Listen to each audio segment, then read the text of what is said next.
अस्सलाम वालेकुम नाजरीन, उम्मीद है आपको हमारी वीडियोस पसंद आती होंगी। बर वक्त वीडियोस देखने के लिए सब्सक्रिप्शन के बटन को प्रेस करें और बेल आइकन को दबाना मत भूलें। आइए चलते हैं अपने बके हिस्से की तरफ।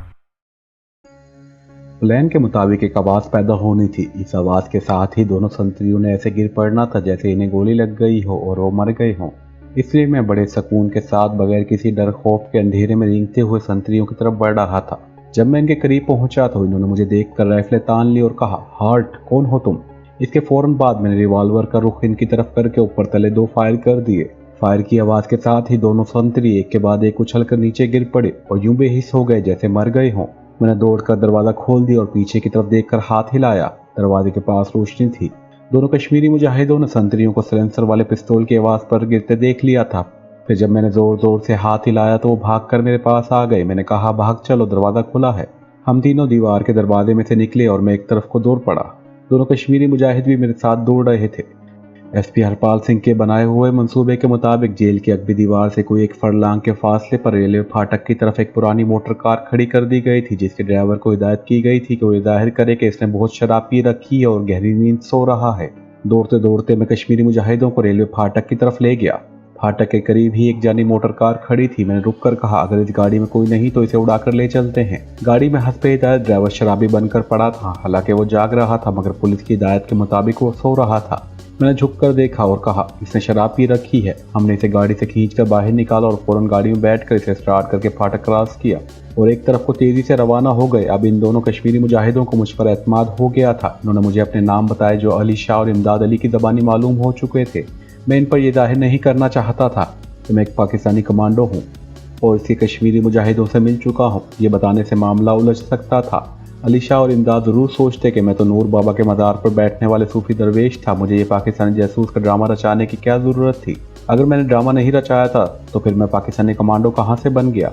ये पेचीदगी सिर्फ इस वजह से पैदा हो रही थी कि इनमें से मैं किसी पर भी मेरे राज नहीं खोलना चाहता था। ना मैं खोल सकता था कि मैं हकीकत में पाकिस्तानी हूँ और अपने तौर पर पाकिस्तान की सलामती और इसके दुश्मनों के नापाक अज़ाइम को बर्बाद करने भारत में दाखिल हुआ हूँ। ये पेचीदगी सिर्फ इसी वजह से पैदा हो रही थी कि मैं इनमें से किसी पर भी ये राज अफशा नहीं कर सकता था। मैं दरहकीकत पाकिस्तानी कमांडो हूँ और पाकिस्तान की सलामती और उसके दुश्मनों को नापाक अज़ाइम को बर्बाद करने भारत में दाखिल हुआ हूँ। इन कश्मीरी मुजाहिदों में से एक का नाम सुलेमान और दूसरे का नाम अब्दुल्ला था। अब्दुल्ला ने मुझसे पूछा, ये लोग किस तरफ जा रहे हैं? मैंने कहा, जाना कहाँ है, बस जलिंदर से जम्मू की तरफ निकल पड़ते हैं, आगे अल्लाह मालिक है। इस पर सुलेमान बोला, जम्मू की तरफ जाना हमारे लिए खतरनाक होगा क्योंकि इस तरफ पहले ही सिक्योरिटी बड़ी सख्त है और हमारे फरार का इल्म हो जाने के बाद इस तरफ फौज को भी अलर्ट कर दिया जाएगा। मैंने कहा, फिर तुम्हारे ख्याल में हमें क्या करना चाहिए? सुलेमान बोला, यहाँ से जो सड़क होशियारपुर की तरफ जाती है वहाँ एक पहाड़ी कुदरती गार है। इसमें हमारा एक खुफिया ठिकाना है। मेरा ख्याल है हमें इसी गार में छुप जाना चाहिए। जब ज़रा हालात ठीक होंगे तो फिर वहाँ से निकल कर कश्मीर चले जाएंगे। मैंने तजवीज़ मान ली और कहा, ठीक है, हम गार वाले हेड आउट की तरफ ही जाते हैं। और यहाँ से कितनी दूर होगा? अब्दुल्ला बोला, आधे घंटे में वहाँ पहुँच जाएंगे। दोनों कश्मीरी मुजाहिदों की हिदायत पर मैंने गाड़ी एक तरफ कच्ची सड़क पर डाल दी। आधे घंटे का सफर तय करने के बाद एक रात के अंधेरे में, बल्कि पिछले पहर के झिलमिलाते अंधेरे में, पहाड़ी टीला नजर आया। अब्दुल्ला ने इसी तरफ इशारा किया और कहा, हम इस टीले के पीछे जाना चाहिए।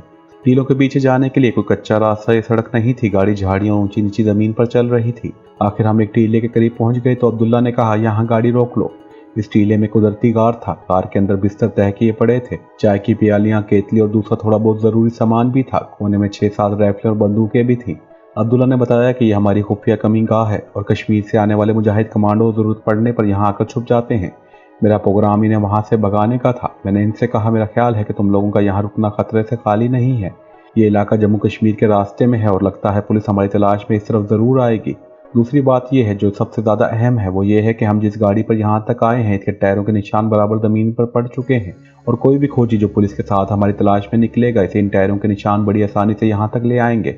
और तुम्हें शायद मालूम नहीं कि पंजाब के खोजी सुराग लगाने और खरा मालूम करने में सारी दुनिया में मशहूर हैं। सुलेमान कहने लगा, पुलिस को कैसे मालूम होगा कि हम मोटर कार पर फरार हुए हैं? मैंने मुस्कुराते हुए कहा, तुम्हारे ख्याल में पुलिस को पता नहीं चलेगा कि रात रेलवे फाटक के पास जो एक कार चोरी हुई है जिसके नशे में धुत शराबी ड्राइवर को सड़क पर डाल दिया गया था और ऐन मुमकिन है कि वो ड्राइवर सुबह होश आने के बाद खुद ही थाने जाकर गाड़ी चोरी होने की रिपोर्ट दर्ज करा दे। ये तुम ठीक कह रहे हो, अब्दुल्ला कहने लगा। फिर तुम्हारे ख्याल में हमें क्या करना चाहिए? मैंने कहा, देखो भाइयों, तुम कश्मीरी मुजाहिद हो, मैं पाकिस्तानी कमांडो हूँ। तुम सुबह होने से पहले यहाँ से पैदल ही पहाड़ी रास्तों से होते हुए जम्मू की तरफ निकल जाओ। मैं यहाँ से अमृतसर वाघा बॉर्डर की तरफ निकल जाता हूँ। मैं इस तरफ से बॉर्डर क्रॉस करने की कोशिश करूंगा। दोनों तैयार हो गई। कोई आधे घंटे बाद हम तीनों कार से निकल आए। इन्होंने राइफलें, बंदूकें और दूसरा सामान कार में ही पड़ा रहने दिया। ये सामान वो अपने साथ उठाकर नहीं ले जा सकते थे। मैंने कहा, गाड़ी में अमृतसर की तरफ ले जाता हूँ। सुलेमान बोला, बेशक तुम गाड़ी ले जाओ, हमें इसकी ज़रूरत नहीं है। हमें जम्मू तक पहाड़ी रास्ते का इल्म है, हम अक्सर इधर से आते रहते हैं। हमने एक दूसरे से हाथ मिलाया, एक दूसरे को खुदा हाफिज कहा। कश्मीरी मुजाहिद कमांडो अब्दुल्ला और सुलेमान होशियारपुर की पहाड़ी की तरफ रवाना हो गए और मैं गाड़ी वापस लेकर जलिंदर की तरफ चल पड़ा। मैं इतनी जल्दी जलिंदर सिटी पुलिस स्टेशन नहीं पहुंचना चाहता था। मैं कश्मीरी मुजाहिदों को, अब्दुल्ला और सुलेमान को इतना मौका देना चाहता था कि वो इस इलाके से बहुत दूर निकल जाएं। चुनांचे मैं शहर में दाखिल होने के बाद रेलवे स्टेशन पर आकर गाड़ी में ही एक तरफ बैठा रहा। जब सुबह की रोशनी फैलने लगी तो मैंने गाड़ी स्टार्ट की और सीधा जलिंदर सिटी पुलिस हेडक्वार्टर पहुंच गया।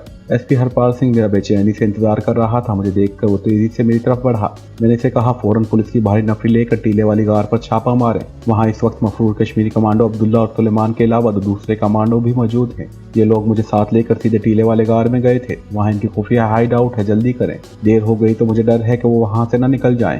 मैंने एसपी को बताया कि मैं ये कहकर इससे जुदा हो गया था कि मैं चूंकि पाकिस्तानी कमांडो हूँ इसलिए यहाँ से अमृतसर की तरफ निकल जाऊंगा और वहाँ से बॉर्डर क्रॉस करके पाकिस्तान पहुँचने की कोशिश करूंगा। एसपी हरपाल सिंह ने इसी वक्त पुलिस पार्टी तरतीब दी और गाड़ियों में सवार होकर जाने लगा तो मैंने इससे कहा, दोनों कश्मीरी कमांडो हैं, इनका इरादा आज के दिन टीले वाले गार में छुपे रहने का है। लेकिन अगर इनको जरा से भी शक पड़ गया कि पुलिस इनके गार की तरफ आ रही है तो याद रखें वो वहां से फरार हो जाएंगे और तुम लोग इन्हें तलाश ना कर सकोगे। खबरदार वहां वक्त से पहले कोई सिपाही फायर ना करे। इन एहतियाती तदाबीर पर मैंने बहुत ज़्यादा जोर दिया और जोर मैंने इसलिए दे रहा था ताकि बाद में ऑपरेशन की नाकामी की सारी जिम्मेदारी पुलिस पार्टी पर डाल सकूं। मुझे मालूम था कि पुलिस ही होती है, कोई फौजी कमांडो पार्टी नहीं होती। कमांडो पार्टी ऐसे मौक़ों पर बेहद डिसिप्लिन और एहतियात का मुजाहरा करती है। जबकि पुलिस चाहे बड़े से बड़े मुजरिम को पकड़ने के लिए वो इस तरह जाती है जैसे मेले पर जा रही हो। चुनांचे जब पुलिस पार्टी ने टीले वाले गार में छापा मारा और वहाँ दोनों मफरूर कमांडो गायब थे तो मैंने सारी जिम्मेदारी पुलिस पार्टी पर डाल दी कि ये नाकामी पुलिस की बेहतियाती और गफलत की वजह से हुई है। मैंने टीले वाले गार की जो निशानदेही की थी वो सही साबित हुई थी और वहाँ पुलिस की कश्मीरी कमांडोज का असला और दूसरा सामान मिल गया था जो इस बात का सबूत था कि मफरूर कश्मीरी मुजाहिद यहाँ थोड़ी देर पहले मौजूद थे। मुझ पर किसी के शक व शोबे करने का सवाल ही पैदा नहीं होता था। मैंने जलिंदर सिटी पुलिस की नाकिस कारकर्दगी और गैर जिम्मेदारी के खिलाफ एक भरपूर रिपोर्ट लिखकर इसकी एक कॉपी सेंट्रल डिफेंस इंटेलिजेंस के चीफ सुरेंद्र कोहली को और एक कॉपी शिवसेना के लीडर बाल ठाकरे को रवाना कर दी। मैंने इसमें ये लिखा था कि ये दूसरा मौका है कि पुलिस ने मेरी मेहनत पर पानी फेर दिया। मैं कश्मीरी कमांडोज के साथ कैदी बनकर इंतहाई अक्लमंदी और चालाकी से काम लेते हुए इनके खुफिया ठिकाने का सुराग लगा चुका था और पुलिस को इनकी गिरफ्तारी का पूरा मौका फराहम किया, लेकिन पुलिस ने गफलत और लापरवाही से काम लेकर इस सुनहरी मौके को ज़ाया कर दिया। मैंने साथ ही इंडियन डिफेंस की सीक्रेट सर्विस को तजवीज़ पेश की कि आइंदा मुझे पुलिस के बजाय मिलिट्री इंटेलिजेंस की मदद फराहम की जाए, वरना पुलिस की वजह से हमेशा मुझे नाकामी का मुंह देखना पड़ता है। इसके साथ ही मैंने डिफेंस सीक्रेट सर्विस के चीफ से फ़ोन पर भी बात की और ये सारी वजाहत भी की कि पुलिस की नाअहली के खिलाफ ज़बरदस्त एहतजाज भी किया।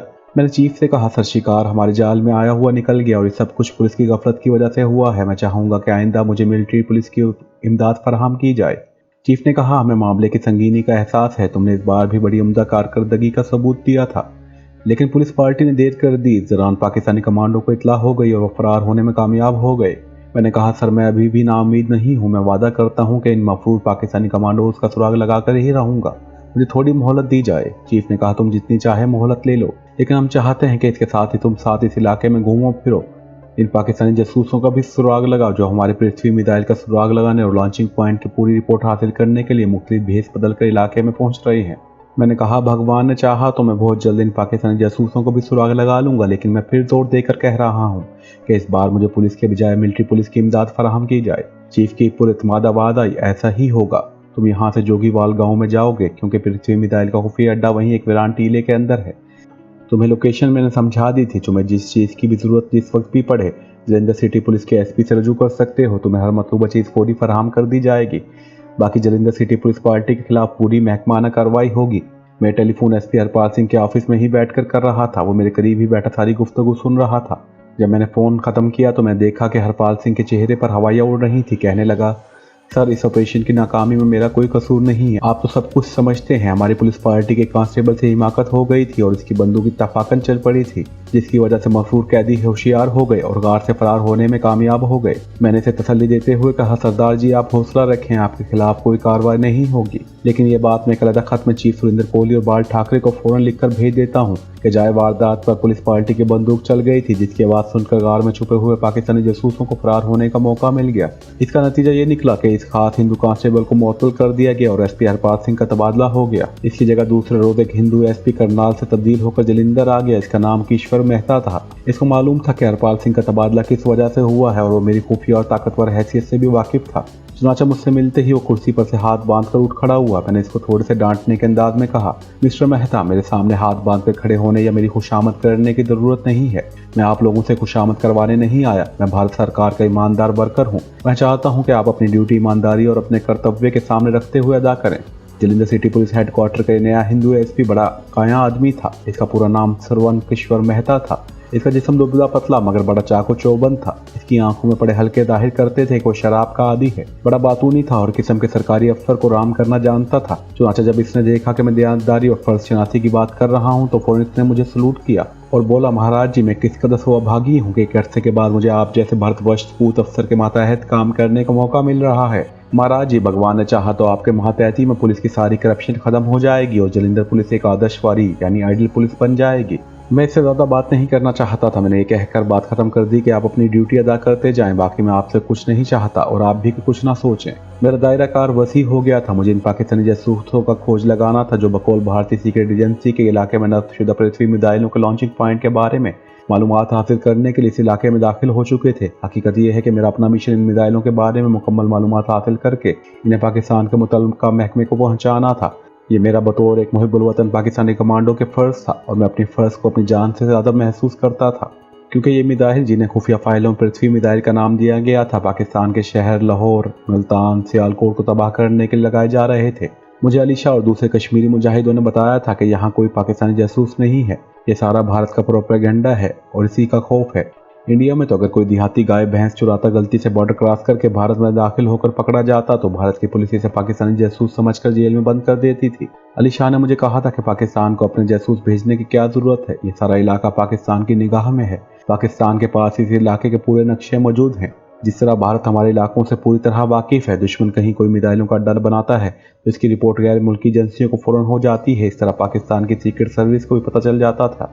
लेकिन इसके बावजूद मैं पाकिस्तान के खिलाफ कायम किए जाने पृथ्वी मिसाइलों के अड्डे की पूरी मालूमात हासिल करना चाहता था। यह पाकिस्तान की सलामती का मामला था और हिंदू हमारा वो दुश्मन है जिसने आज तक पाकिस्तान के वजूद को तस्लीम नहीं किया। वह हर लम्हा पाकिस्तान को नौज़ बिल्ला तबाह करने के मंसूबे तैयार करता है।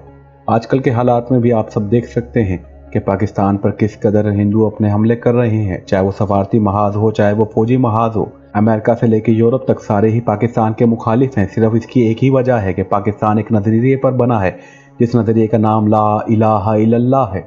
यही हिंदू और मुनाफिकों को खटकती है। लेकिन आप बेफिक्र रहें, आज भी पाकिस्तान उस वक्त से बहुत ज़्यादा ताकतवर है। पाकिस्तान हमेशा कायम और दायम रहने के लिए पैदा हुआ है। जब तक इस मुल्क पर इस धरती माँ के सपूत जन्म लेते रहेंगे जो अपनी जान से ज़्यादा अपने वतन की हिफाजत समझते रहेंगे, इस पाकिस्तान का कोई बाल भी पीका नहीं कर सकता।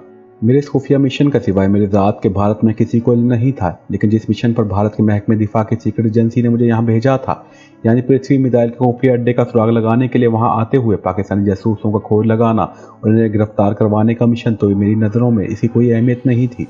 बल्कि मैं तो चाहता था कि अगर कोई भूला भटका पाकिस्तानी जासूस मेरे हाथ भी आ जाता है तो मैं पहली फुर्सत में इसे खतरात से आगाह कर दूंगा और वहां से किसी दूसरे इलाके में भिजवा दूंगा। मेरे इस मिशन के बारे में जलिंदर सिटी पुलिस के एसपी ईश्वर मेहता को सरकारी तौर पर सब कुछ बता दिया गया था और इसे हुक्म दिया गया था कि धर्मचंद यानी मेरी हर जरूरत को फौरी तौर पर पूरा किया जाए और मिशन के राज को बेहद खुफिया रखा जाए। लेकिन भारतीय सरकार की तरफ से मुझे दिए गए मिशन पर निकलने से पहले मेरे लिए ज़रूरी हो गया था कि मैं पहले खुद ये मालूम करूँ कि पृथ्वी मिसाइलों का अड्डा किस मकाम पर है और इसके अंदर क्या है, कहाँ लॉन्चिंग पैड बनाया गया है और मिसाइलों की रेंज हकीकत में कितनी दूर है। ये सारी मालूमात में पाकिस्तान में भट्ट साहब को खुफिया कोड के जरिए पहुंचाने के लिए बेताब था। लेकिन मिसाइलों के अड्डे का मुआयना करने के लिए मैं खुफिया एजेंसी का खास सीक्रेट नंबर TL211 को इस्तेमाल करने के बजाय महकमा दिफा की बाकायदा इजाज़त हासिल करके वहाँ जाना चाहता था, ताकि महकमा कोई शक न गुजरे कि मुझे सीक्रेट नंबर दिखाकर मिसाइलों के अड्डे पर जाने की क्या ज़रूरत थी। चुनाचा मैंने बाकायदा एक केस बनाकर डिफेंस सीक्रेट एजेंसी के चीफ सुरेंद्र कोहली को भिजवा दिया। इसमें मैंने लिखा कि अपना सीक्रेट मिशन शुरू करने से पहले मैं मिसाइलों के अड्डे का पूरा मुआयना करना चाहता हूँ, ताकि मैं इत्मीनान कर सकूँ कि कोई पाकिस्तानी जासूस किसी वर्कर की हैसियत से मिसाइलों के अंदर घुसने में कामयाब न हो जाए। मैं जो कि पाकिस्तान में भारतीय कैदी की हैसियत से काफ़ी देर रह चुका हूँ, इस वजह से मैं पाकिस्तानी लोगों के चेहरे मोहरे पहचान लेता हूँ, इनकी हरकत और सकनात से वाकिफ़ हूँ। चौथे रोज़ दिल्ली सेक्रेटरीट से मेरे ख़त का जवाब आ गया। ये खत defence secret chief Surendra Kohli की तरफ से मेरे नाम लिखा गया था। इसमें मेरी तजवीज़ को पसंद किया गया था और कहा गया था कि तुम जब और जिस वक्त चाहो मिसाइलों के अड्डे का मुआयना कर सकते हो। साथ ही पृथ्वी मिसाइल सेंटर के इंचार्ज ब्रिगेडियर परशीमा प्रसाद को हमारे नाम भी खत लिख दिया गया है। इस खत की एक नकल ब्रिगेडियर शीमा प्रसाद को भी भिजवा दी गई है। खत में इंडियन डिफेंस डिपार्टमेंट की तरफ से ब्रिगेडियर को हिदायत की गई थी कि TL-211 सीक्रेट ऑफिसर धर्मचंद की मिसाइलों के लॉन्चिंग पॉइंट में आने और मुआयना करने की इजाज़त दी जाए। ये खत पढ़कर मैं बड़ा खुश हुआ। मैंने खत SP मेहता को दिखाया और कहा कि मेरे लिए पृथ्वी मिसाइल सेंटर जाने का फौरी इंतजाम किया जाए। इस वक्त एक स्टेशन वैगन आ गई थी। इसमें एक ड्राइवर पहले से बैठा मेरे इशारे का मुंतज़िर था। ये ड्राइवर खुफिया पुलिस का था। इसे मिसाइलों के अड्डे की सही लोकेशन का पता था। मैं इस वक्त खद्दर के कुर्ते पजामे मलबूस था। ऊपर मैंने गर्म कोट पहन रखा था क्योंकि पंजाब में सर्दियों का मौसम अब शुरू हो चुका था। खुफिया पुलिस की गाड़ी जलंधर शहर से निकलकर अपने टारगेट की तरफ रवाना हो गई। GT रोड पर कोई 20-30 किलोमीटर सफर करने के बाद गाड़ी एक जगह कच्ची सड़क पर मुड़ गई। यहाँ से देहात का इलाका शुरू हो जाता था। हम कहीं देहात के करीब से गुजरे। मुझे इतना मालूम था कि पृथ्वी मिसाइल का खुफिया अड्डा जोगीवाल गांव के आसपास ही है। मैंने ड्राइवर से पूछा जोगीवाल गांव यहाँ से कितनी दूर है। वो बोला सर 10-15 मील होगा। हम इसी तरफ जा रहे हैं सर। कुछ देर बाद बाएं जाने में ऊंचे टिब्बे पर मुझे एक गांव नजर आया जो दरख्तों में घिरा हुआ था। ड्राइवर ने बताया कि जोगीवाल गांव है। यहाँ इसने गाड़ी दाएं जाने में एक वीरान मैदान में डाल दी। इस मैदान की जमीन सेम थोड़ी ज़्यादा थी। कोई खेत नहीं था। गाड़ी 15-20 मिनट इसी तरह मैदान में चलती रही। मैंने सामने निगाह डाली तो एक ऊंचा टीला दिखाई पड़ा। मैं समझ गया कि यही वो टीला है जिसके अंदर भारत ने मिसाइलों का अड्डा कायम किया हुआ है और लॉन्चिंग पैड भी इसी टीले में कुएं की शक्ल में है। ड्राइवर खामोशी से गाड़ी टीले की तरफ ले जा रहा था। टीले के करीब पहुंचे तो वहां 10-15 फुट ऊंची खारदार दीवार नजर आई जिसने सारे टीले को अपने अहाते में रखा हुआ था। अभी हम इस दीवार से कुछ फासले पर ही थे कि एक जानिब दरख्तों के पीछे से 3 फौजी जवान निकलकर सामने आ गए। इनके पास ट्रेन गनें थी। बंदूकों का रुख गाड़ी की तरफ था। एक फौजी ने आगे बढ़कर गाड़ी को रुकने का इशारा किया। ड्राइवर ने गाड़ी रोक दी। वो फौजी जवान जिसने गाड़ी रुकवाई थी तेज से चलता मेरी खिड़की के पास आ गया। दूसरे 2 फौजी पोजीशन लिए खड़े थे। फौजी के कंधे पर लेफ्टिनेंट का निशान था। इसने पूछा इस तरफ क्यों आए हो। मैंने कहा मैं सरकारी ऑफिसर हूँ और मुझे तुम्हारे ऑफिसर इन कमांडर ब्रिगेडियर शीमा प्रसाद से मिलना है। मेरा नाम धर्मचंद है। इस फौजी जवान को शायद कमांडिंग ऑफिसर की तरफ से बता दिया गया था कि इस नाम का एक आदमी आएगा, इसे अंदर आने दिया जाए। इसके बावजूद भारतीय लेफ्टिनेंट ने मुझसे मेरा ID कार्ड तलब किया और कहा आपके पास धर्मचंद होने का कोई सबूत मौजूद होना चाहिए। मैंने भारतीय सरकार की तरफ से दिया हुआ सीक्रेट लिस्ट में नंबर इसे दिखा दिया। इस ख्याल से कि हो सकता है लेफ्टिनेंट रैंक के इस फौजी को इस नंबर की ताकत का अंदाजा न हो और इसे मालूम ही ना हो कि इस नंबर की क्या अहमियत है। मैंने कहा हम यहाँ गाड़ी में बैठे हैं, तुम गेट पर से ब्रिगेडियर साहब को टेलीफोन पर बताओ कि धर्मचंद दिल्ली से आया है। इसके साथ ही मैंने अपने थैले में से डिफेंस सीक्रेट सर्विस की चीफ का सरकारी इजाजतनामा निकाल कर दिखाया। लेफ्टिनेंट खत को गौर से देखता रहा। खत इसने मुझे वापस कर दिया और बोला आप लोग यहाँ ठहरे और टीले की जानिब चल दिया। दोनों फौजी जवान स्टीन गन हमारी तरफ की अपनी जगह पर खड़े रहे। कुछ 6-7 मिनट के बाद इंडियन आर्मी का लेफ्टिनेंट वापस आया। कहने लगा ओके सर आप लोग जा सकते हैं। आगे जाकर बाएं जानिब घूम जाएं, गेट पर सरकारी इजाजतनामा दिखा दें। मैंने इसका शुक्रिया अदा किया और हमारी गाड़ी तरह आगे जाकर बाएं जानिब खारदार दीवार में बने हुए गेट के सामने जाकर रुक गई। गेट बंद था। अंदर की जानिब एक छोटा सा कैबिन बना हुआ था। वहाँ एक फौजी डबल मार्च करता हुआ दरवाजे के रेली दरवाजे में से निकल कर गाड़ी के पास आकर बोला सर अपना ID कार्ड दिखाएं। मैंने सरकारी खत जो छोटी सी फाइल में लगा हुआ था इसके आगे कर दिया। इसने खत को गौर से देखा, फिर दौड़कर खारदार तार वाले दरवाजे को एक तरफ से खोल दिया। हमारी गाड़ी अंदर चली गई। इस जानिब टीले के दामन में एक लंबी सी बैरक बनी हुई थी। बैरक पर खामोशी छाई थी। कोई इंसान नजर नहीं आ रहा था। मैंने ड्राइवर से कहा सामने वाली बैरक के पास गाड़ी खड़ी कर दो। पार्क की एक जानिब हमारी गाड़ी खड़ी हुई तो पार्क के अंदर से एक मिलिट्री पुलिस का हवलदार डबल से हमारे पास आ गया। इसने झुककर खिड़की में से मुझे देखा और बोला धर्मचंद। मैंने कहा यस जवान, आई एम धर्मचंद। मुझे टीले की दीवार की तरफ ले गया। वहाँ ऊंची ऊंची झाड़ियाँ उगी हुई थी। ड्राइवर गाड़ी में था। झाड़ियों के आगे टीले की दीवार में लोहे का गेट था जो बंद था और जिसके आगे 2 फौजी स्टीन गन लिए अटेंशन खड़े थे। मेरे साथ जो फौजी जवान आया था इसने इशारा किया। दरवाज़ा थोड़ा सा खोल दिया गया। दरवाजे के अंदर छोटी सी पुख्ता सीमेंट की बनी हुई देवड़ी थी। यहाँ कोने में मशीन गन की पोस्ट थी। एक जानिब नीचे सीढ़ियाँ जाती थी। मेरा गाइड भारतीय फौजी मुझे सीढ़ियों से उतारता हुआ नीचे एक कमरे के दरवाजे पर ले आया और बोला CO साहब का यही कमरा है। ये कहकर वो वापस चला गया। मैंने कमरे के दरवाजे की तरफ देखा। बंद दरवाजे के बाहर किसी फौजी अफसर की नेम प्लेट वगैरह नहीं लगी हुई थी। कॉल बेल का बटन भी नहीं था। कोई चपरासी अर्दली भी नहीं था। एक लम्हे के लिए सोचता रहा। फिर मैंने दरवाजे पर आहिस्ता से दस्तक दी। अंदर से एक बार और मर्दाना आवाज आई कौन है। मैंने कहा धर्मचंद। अंदर आओ, दरवाज़ा खुला है। मैं कमरे में दाखिल हो गया। छोटे से कमरे में दीवारों पर चार्ट लटक रहे थे। तकोनी मेज के पीछे एक सांवले रंग का बड़ी बड़ी मूंछों वाला ब्रिगेडियर रैंक का मजबूत जिस्म वाला फौजी बैठा एक फाइल को देख रहा था, शायद पढ़ रहा था। इसने मेरी तरफ नजरें उठाकर देखा और पूछा क्या तुम ही धर्मचंद हो। मैंने कहा यस सर, मैं ही धर्मचंद हूँ। इसने उठकर मुझसे हाथ मिलाया और कुर्सी पर बैठने का इशारा किया। कहने लगा, हम इस किस्म के इंस्पेक्शन के आदी नहीं है, ये इंतहाई नाजुक मिसाइल सेंटर है, लेकिन हमें सेंट्रल डिफेंस इंटेलिजेंस की तरफ से तुम्हारे बारे में जो खत्म वसूल हुआ है इसके आगे हम मजबूर हैं, लेकिन तुम्हें अपनी शनाख्त करवानी होगी। मैंने कहा कि आपके पास मेरी फोटो नहीं पहुंची। नहीं, ब्रिगेडियर ने खुश लहजे में जवाब दिया। मैंने कहा, तो फिर मेरी शनाख्त कैसे हो सकती है? ब्रिगेडियर ने सवाल किया, क्या तुम्हारे पास कोई खुफिया नंबर नहीं है? मैं अपना तिलस्मी नंबर दिखाने पर मजबूर हो गया। मैंने कहा, मुझे कागज पेंसिल दीजिए, मैं अपना खुफिया नंबर आपको लिख कर बता देता हूँ। ब्रिगेडियर ने एक सादा कागज और बॉल पेन मेरे आगे कर दिया। मैंने अपना सीक्रेट नंबर TL211 लिख कर इसके सामने कर दिया। नंबर देखते ही इसने बैठे बैठे अपना हाथ माथे करीब ले जाकर एहतरामन सलाम किया और बोला, सर आप हमारे मेहमान हैं, हम डिफेंस हेडक्वार्टर की हिदायत पर पूरा अमल करेंगे। फरमाइए, आप क्या मालूम करना चाहते हैं? वो तुमसे आप पर आ गया था और इसके मुंह से सर भी निकलने लगा था। ये खुफिया नंबर कमाल था। मैंने कहा, मैं सबसे पहले तो यहाँ के अमले को एक नज़र देखकर तसल्ली करना चाहता हूँ कि हमारी सरकार के इतने एहसास इदारे में कोई पाकिस्तानी जासूस तो छुपा हुआ नहीं है।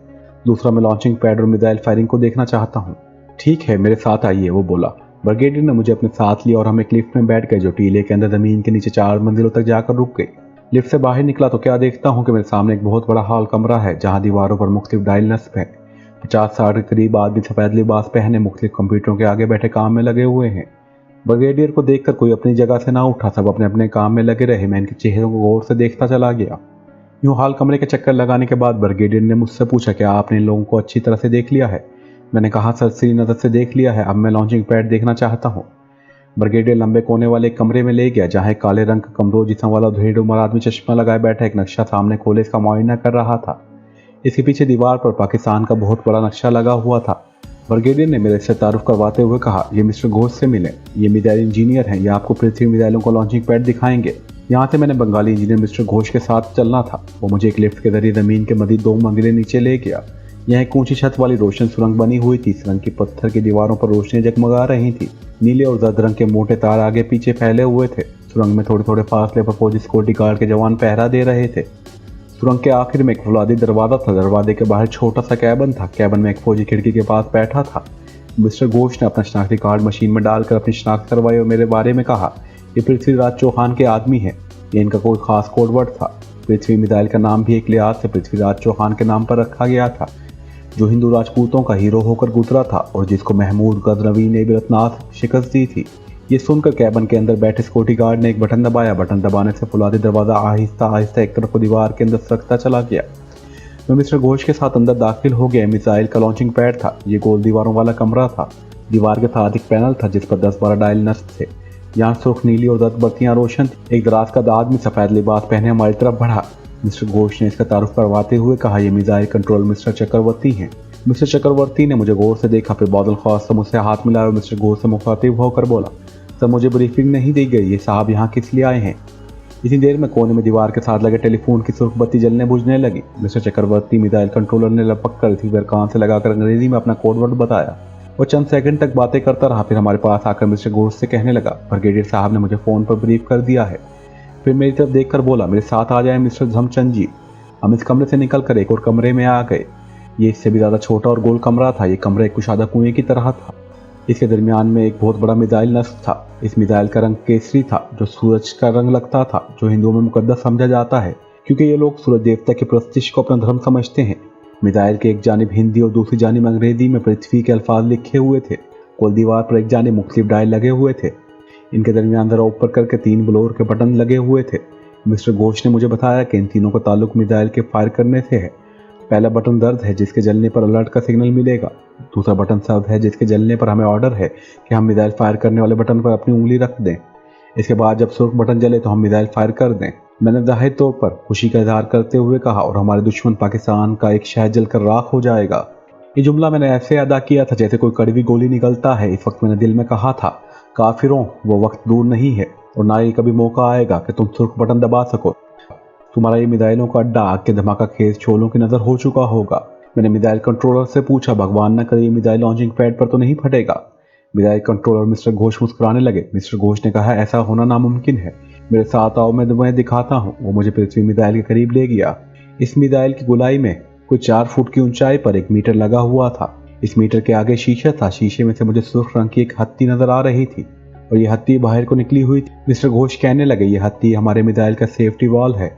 इस वक्त ये हत्ती बाहर है इसका मतलब है कि इस मिसाइल को अगर आग भी लग जाए तो ज़मीन पर लटक कर हथौड़ों से भी कूटा जाए तब भी ये मिसाइल नहीं चलेगा। लेकिन जब इसकी सेफ्टी वाली हत्ती को अंदर को दबा दिया जाएगा तो सिर्फ सुर्ख बटन दबाने से फायर हो जाएगा। चुनाचा हंगामी सूरत हाल में पहला सिग्नल मिलने पर हम इसकी हत्ती को अंदर कर देंगे ताकि इसका सेफ्टी सिस्टम खत्म हो जाए और ये बटन दबाने से दुश्मन के टारगेट पर फायर किया जा सके। मैंने मिस्टर घोष से सवाल किया, अगर फर्ज कर लें कि दुश्मन का कोई जासूस यहाँ घुस कर सेफ्टी केस निकाल कर ले जाता है तो क्या इस सूरत में ये मिसाइल बेकार नहीं हो जाएगा? इस पर मिसाइल कंट्रोलर ने जवाब दिया, ऐसी बात नहीं है, मिसाइल बेकार नहीं होगा, सिर्फ इतना फर्क ज़रूर पड़ेगा कि मिसाइल फायर करने में आधा घंटे की देर लग जाए, क्योंकि इसके बगैर सिस्टम को ऑन करने में आधा घंटा ज़रूर लग जाएगा। मैंने सारी तफसीलात अपने जहन में बिठा ली। मेरे जहन में इस वक्त अपने तौर पर मिसाइलों को तबाह करने का कोई मंसूबा नहीं था, लेकिन मैं इस मंसूबे पर किसी वक्त अमल करने की स्कीम तैयार कर रहा था, क्योंकि ये मिसाइल मेरे वतन के शहरों को तबाह करने के लिए लगाया गया था। उसको तबाह करना मेरे लिए फ़र्ज था। इसके बाद मैंने इनसे पूछा कि अभी हमने कितने मिसाइल तैयार कर रखे हैं।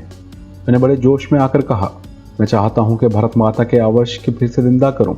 पाकिस्तान के कम से कम सारे बड़े शहरों को एक ही हमले में तबाह कर दिया जाए। मिस्टर घोष मुझे साथ ले जाकर लॉन्चिंग पैड से निकलकर दूसरे कमरे में आ गए। कहने लगे, अभी हमने सिर्फ एक ही मिसाइल तैयार किया है, इस पर बड़ी रकम खर्च हुई है। हमारी सरकार के पास इतने पैसे नहीं हैं, लेकिन हमारी योजना ही ऐसी है कि हम आने वाले सालों में इस किस्म के 3 मिसाइल और तैयार करेंगे ताकि पाकिस्तान के 4 शहरों को एक ही वक्त में निशाना बनाकर तबाह कर दें। इन 4 शहरों की तबाही के बाद पाकिस्तान घुटने टेक देगा।